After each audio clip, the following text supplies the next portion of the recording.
মিজোরাম উত্তর পূর্ব ভারতের একটি স্থলবেষ্টিত রাজ্য। আইজল মিজোরামের রাজধানী। মি অর্থ জাতি, জো অর্থ পাহাড় এবং রাম অর্থ ভূমি। এই তিনটি শব্দ থেকে উদ্ভব হয়েছে মিজোরাম। আসলে মিজোরাম বলতে বোঝায় পাহাড়ি জাতির ভূমি। ভারতের উত্তর পূর্বে এটি সর্বদক্ষিণে স্থলবেষ্টিত রাজ্য এবং ত্রিপুরা, আসাম, মণিপুর এই তিনটি রাজ্যের সাথে যার সীমানা রয়েছে। মিজোরামের আয়তন 21,087 বর্গ কিলোমিটার। সরকারি ভাষা মিজো।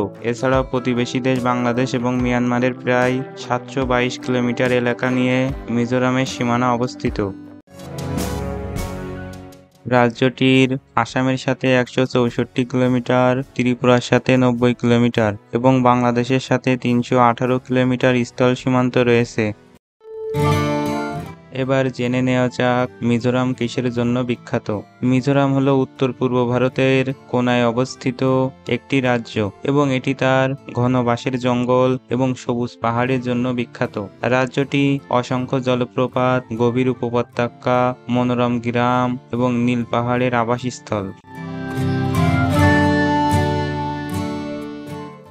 চলুন এবার জেনে নেওয়া যাক মিজোরামের ইতিহাস সম্পর্কে। মিজোরাম একসময় দুর্গম পাহাড়ি এলাকা হিসেবে বিবেচিত হতো। এ অঞ্চলের মঙ্গোলীয় মহাজাতিসত্তার অধিবাসী মিজো থেকে অঞ্চলের নাম হয়েছে মিজোরাম। ভারতবর্ষে প্রথম যে মিজোরা প্রবেশ করেছিল তাদেরকে কুকি বলা হতো। ভারতে প্রবেশকারী এ জাতিগোষ্ঠীর দ্বিতীয় দলকে নব্য কুকি নামে অভিহিত করা হয়। আর এ জাতিসত্তার সর্বশেষ যে দলটি ভারতে প্রবেশ করেছিল তাদেরকে অভিহিত করা হয় লুসাই নামে। কুকি, নব্য কুকি এবং লুসাইদের সম্মিলিত নাম হলো মিজো। মিজোদের উৎপত্তি ভারতের উত্তর পূর্বের অন্যান্য অধিবাসীদের মতোই রহস্যময়।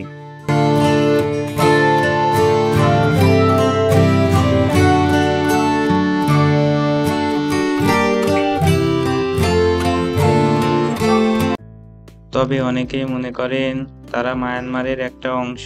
চায়না থেকে বার্মা যাওয়া লোকজনই মূলত মিজো। বৃহত্তর মঙ্গোলিয়ান জাতির অংশ তারা। পশ্চিম মায়ানমারে তারা 1000 বছর ধরে আছে বলে ধারণা করা হয়। প্রকৃতপক্ষে মায়ানমারের পশ্চিম অংশে মিজোরা 7ম শতাব্দীতে অভিবাসিত হয়। মিজোরা যাযাবরদের মতো নতুন নতুন স্থানে গমন করার ফলে অন্যান্য প্রতিবেশী উপজাতিদের সাথে তাদের দ্বন্দ্ব লেগেই থাকতো। তাই তারা 15 শতকের শেষের দিকে সামাজিক উন্নয়ন শৃঙ্খলা বজায় রাখার জন্য চালু করে গোত্র চিফ প্রধান মনোনীত করে। এটি পরে উত্তরাধিকার সূত্রে বড় ছেলে এবং বড় পুত্র চিফ হতেন। প্রথম মিজো চিফ হলেন একজন খরবর লুসাই, যার গোত্র এক বিশাল এলাকা দীর্ঘদিন শাসন করেন। পরে 18 শতাব্দীতে মিজোদের মায়ানমার থেকে বহির্গমন এক মহাকাব্যিক ব্যাপার, যা ভয়ঙ্কর সংগ্রাম ও বীরত্বপূর্ণ ঘটনায় ভরা ছিল।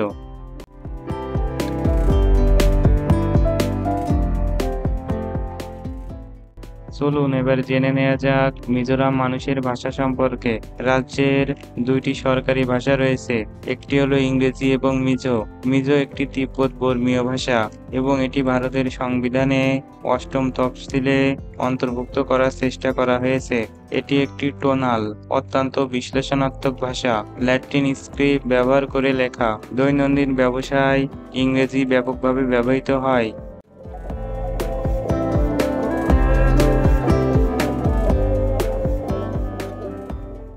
চলুন এবার জেনে নেওয়া যাক মিজোরামের পর্যটন স্থান সম্পর্কে। মিজোরামের পর্যটন স্থানের মধ্যে অন্যতম হলো আইজল, লুংলেই, ভান্তাং জলপ্রপাত, ফলকাউন গ্রাম, চাম্পাই। চলুন এবার জেনে নেওয়া যাক আইজল সম্পর্কে। মিজোরামের শীর্ষ 5টি পর্যটন স্থানের মধ্যে একটি। আইজলকে পৃথিবীর স্বর্গ বলা হয়। আইজল প্রাচীনতম শহরগুলির মধ্যে একটি এবং এর মনোরম দৃশ্যগুলি অসংখ্য ভ্রমণকারীকে আকৃষ্ট করে। এই মনোমুগ্ধকর শহরের শান্তিপূর্ণ পরিবেশ মন, শরীর এবং আত্মাকে পুরোপুরি শিথিল করে।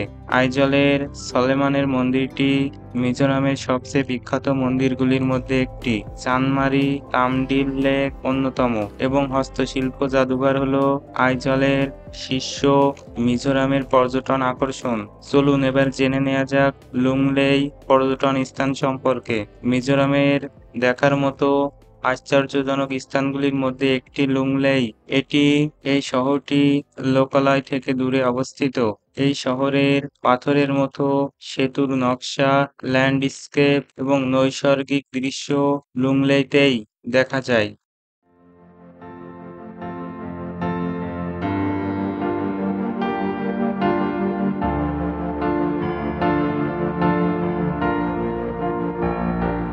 মিজোরামের একটি মনোরম জলবায়ু রয়েছে। এটি সাধারণত গ্রীষ্মকালে শীতল এবং শীতকালে খুব ঠান্ডা হয় না। শীতকালে তাপমাত্রা 11 ডিগ্রি সেলসিয়াস থেকে 21 ডিগ্রি সেলসিয়াস পর্যন্ত পরিবর্তিত হয় এবং গ্রীষ্মকালে এটি 20 ডিগ্রি সেলসিয়াস থেকে 29 ডিগ্রি সেলসিয়াসের মধ্যে পরিবর্তিত হয়। পুরো এলাকাটি বর্ষার সরাসরি প্রভাবের অধীনে থাকে। মিজোরামের আবহাওয়া ভালো হওয়ার কারণে মিজোরামের প্রায় 60% মানুষ কৃষিকাজের সাথে জড়িত এবং জুম চাষ করা তাদের প্রধান কারণ।